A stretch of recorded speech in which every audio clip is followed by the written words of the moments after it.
नमस्कार। आज की कथा महाभारत से ली गई है। ये कथा है द्रुपद और द्रोणाचार्य की मित्रता की।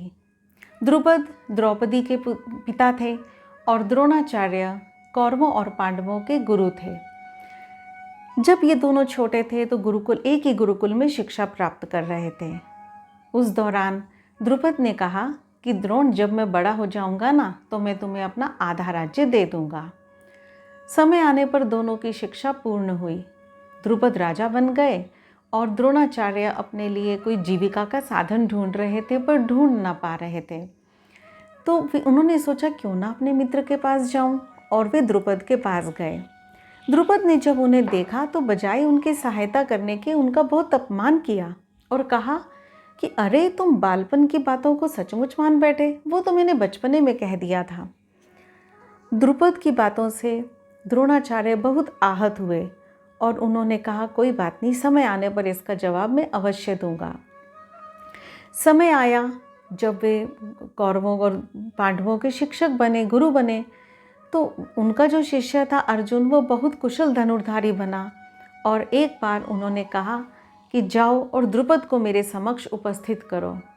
अर्जुन द्रुपद को उनके समक्ष लेकर आए।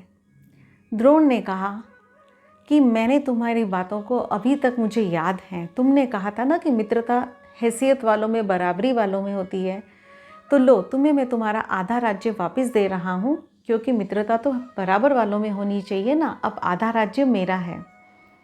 इस बात से द्रुपद बेहद आहत हुए। उन्हें बहुत अपमान महसूस हुआ। उन्होंने एक ऐसा यज्ञ किया जिसमें उनकी एक पुत्री और एक पुत्र उत्पन्न हुए। इन दोनों का ही उद्देश्य द्रोणाचार्य से बदला लेना था। द्रौपदी एक ऐसी कन्या जो अर्जुन को ब्याही जा सके, और धृष्टद्युम्न जिससे द्रोणाचार्य के पुत्र का वध हो सके। तो देखिए ना, दोनों की मित्रता थी, लेकिन दोनों ने कहीं ना कहीं अपमान को ऐसे अपने साथ लेकर रखा कि एक दूसरे को कभी माफ़ नहीं कर पाए। अगर माफ़ कर देते तो शायद उनकी मित्रता ऐसी कड़वाहट और ऐसी शत्रुता में तो ना बदलती।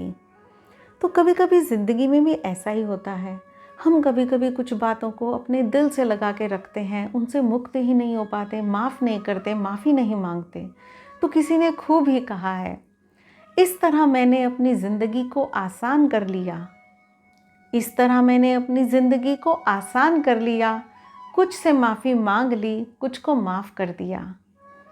तो सोचिए, विचार कीजिए, कहाँ हमें माफ़ करना है, कहाँ हमें माफ़ी मांगनी है, तो सचमुच ज़िंदगी आसान हो जाती है।